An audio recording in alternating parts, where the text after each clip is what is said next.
નમસ્કાર મિત્રો, વિડીયોમાં તમારું સ્વાગત છે। જી હા મિત્રો, તમને જણાવી દઈએ તો સુરત શહેરમાં વધુ એક અકસ્માતની ઘટના સામે આવી છે, જ્યાં રસ્તા પર દોડતી બસમાં લાગી આગ હોવાનો બનાવ બન્યો છે। શહેરમાં ડિંડોલીના શાહી પેઇન્ટિંગ વિસ્તારમાં બનાવ છે, જ્યાં દોડતી બસમાં લાગી આગ। જી હા મિત્રો, તમને જણાવી દઈએ તો આગ લાગતા અફરાતફરી સર્જાઈ હતી। જોકે સમયસર બસ ઊભી રાખતા જાનહાની ટળી છે। બસમાં લાગેલી આગને બુઝાવવા માટે પાણીનો મારો ચલાવવામાં આવ્યો હતો, જ્યારે બસમાં કોઈ અગમ્ય આગ લાગી હોવાનું જાણવા મળી રહ્યું છે। આગને પગલે સ્થાનિક લોકો પણ મદદ માટે દોડી આવ્યા હતા।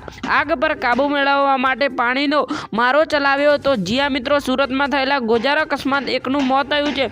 નોંધનીય છે કે ગઈકાલે સુરતમાં કતારા ગામમાં ગજેરા સર્કલ પાસે બેફામ BRST વધુ એકનો ભોગ હતો। જી હા મિત્રો, આના પર તમારું શું કહેવું છે કમેન્ટમાં લખજો। વિડીયો પસંદ આવે તો વિડીયો લાઈક, ચેનલ સબસ્ક્રાઈબ કરી દેજો। મળીએ નવા વિડીયોમાં। જય હિન્દ, જય ભારત, વંદે માતરમ।